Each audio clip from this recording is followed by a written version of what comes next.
Good day, all. Ira Epstein of Linn & Associates with your metals market update, and this is for Monday, the 18th of March, 2019, and we're just after 3:50 p.m. Central Daylight Time. So in looking at the markets, where are we? Well, in the metals, as we're coming into the end, they're getting a bid, not a strong one, but definitely a bid, not falling apart. You can see that the financial markets had an update today. We don't have a Chinese deal yet. There's word that it might take until June. I don't know if that's true or not. We know that OPEC has said that they are going to not have their April meeting. They're going to wait for June. And the market liked what it saw. The dollar down a little bit. Foreign currencies up. We have an FOMC two-day meeting that begins tomorrow, ends Wednesday, and the word patience. That's what's going to be probably coming out of it. More of the same. Nobody's expecting big changes. When we come to the gold market, you can see that the market's been correcting. That's the best word I could use with it. For the week, at least at this moment, it's up 60 cents, 1303.50, about $26 lower than its highest close. And this is a weekly chart of only closes, so it only looks at the last price.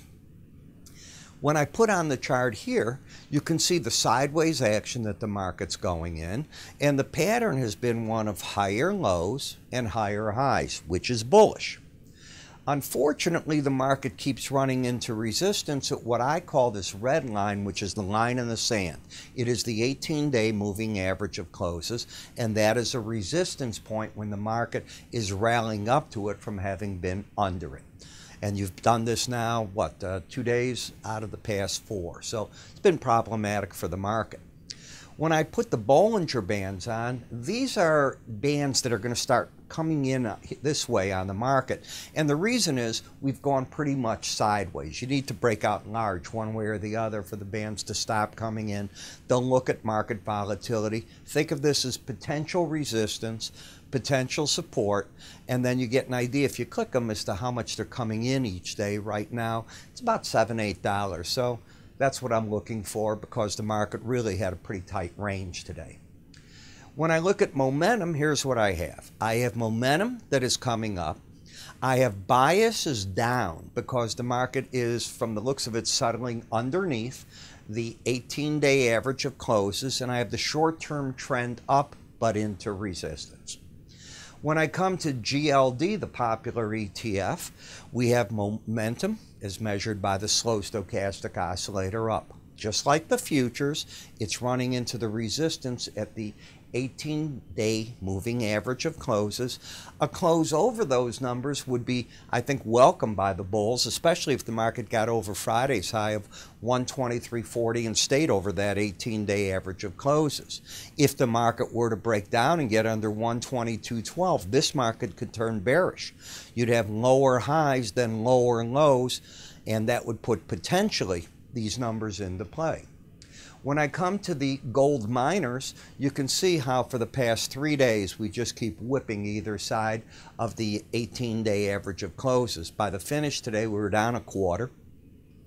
The market has a pattern of higher lows and higher highs, but the bias is down because you've settled under the 18-day average, and now momentum is attempting to turn down on you.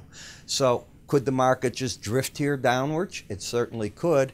2144 is a possible number on the lower Bollinger Band, with resistance still back at the 18-day average of closes. The gold-silver ratio seems to have, for the moment, peaked out again in this 86 area. And when it was going up, one of the things I was showing is it's been having a lot of trouble in that high 80 level. Anything from the 85 level up, the market doesn't stay with it. In other words, it's too much possibly for gold to be gaining on the silver. When we come over and look at the silver chart, you're caught between the 100-day average of support and the 18-day average of resistance. Momentum is just flattened out. It's oversold.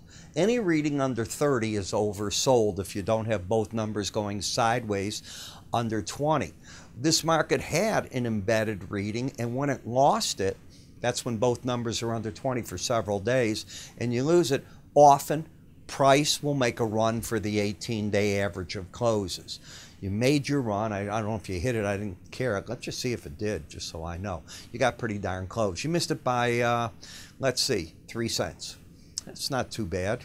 Overall, the high 15.55, 15.58, and then you backed off again rather sharply. More times than not, you will hit that number. You made your run, though, and that's what I care about. We'll see if it can get up to it again, because in theory, from my theory, that's really not close enough. But as you can see, as the market's working down, that moving average has fallen from 15.58 to 15.45. So you got to see what it does on that thrust. In the copper market, tell me we aren't just stuck here. And look what's happening with the Bollinger Bands. They're starting to just go flat. Now, as I understand it today, and I didn't see the numbers, they did a record amount of options in the pits today, in not futures, options on copper. I don't know the month. I happen to see it on the Bloomberg terminal as I was walking to do this. And generally that's a sign of somebody making big size bets, both sides. If you're buying an option, somebody's got to sell it to you. So there's bets going on as to what's going on. As I've mentioned, a lot of people think copper will be in a deficit supply this year, double of last year in some cases, especially if the U.S. and China can strike a deal, which they have not been able to do just yet. But the market is churning against this 18-day average of closes. The settlement's under it, so the bias is down. Momentum is still pointing down, and the short-term trend had been up to that number, and you've just fallen back to it. In the platinum market, you had what's called an outside day to the upside. Please notice where the market was grabbing support, that 100-day average of closes. So one of the things you learn if you take the charting courses I teach and the way I teach charting, you're always looking for a few numbers that others are following. There's nothing unique that I'm telling you. You can do this yourself, believe me. But it's recognizing what's going on, and you may not be able to do that yourself, and that's why I have a charting course in my morning videos where I explain that. The resistance, if you got up to that 18-day average, you know I'm going to say it's resistance. Support when you got down to the 100-day, count on it. I'd say that. Are you trending now? No. You have an outside day up, so you got a lower low, a higher high. You're caught between these two numbers, and even momentum's gone flat. The one market I think I've been a broken record on is telling you that the palladium is the strongest of all the metals.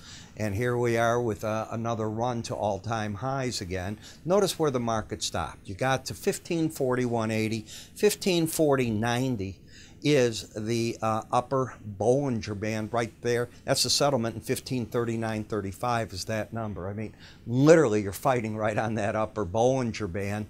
And again, you had an outside day up. So until today's low is taken out, I think the bulls took control. Unfortunately, you're into a key resistance area. It doesn't mean you can't burst through it, but you're there and you're overbought. So that's how I'm viewing that market. And in the dollar index, I'm still seeing a downtrend at this point. Lower highs. We have lower lows. We don't know where this low is going to yet exceed, if it's going to go through it or come back up tomorrow. Momentum is down. Bias is down. I think the bears have wrestled control of this market. I think they did it on Friday. And until the market can close over 96.11 or take out 96.27, I think they're the ones in play. If you do drop 95.63.5, looks like a potential support. One of the things we build are products for futures traders. And I realize there's phone apps all over, but there aren't phone apps all over for futures markets, geared to futures markets traders. That's what we have. When we talk that you can look at a chart, tell me that doesn't look clean. You want to be able to read a screen. I know my problem with a lot of the apps that's out there, I can't read them. And I realize you're going to say I got gray hair and whatever. Nah. It's more than that. What about voice control? You know, I'm driving in the car and I want to know a quote. I can just ask it. It tells me that. I want to get my gold chart up. It'll bring it right up for me.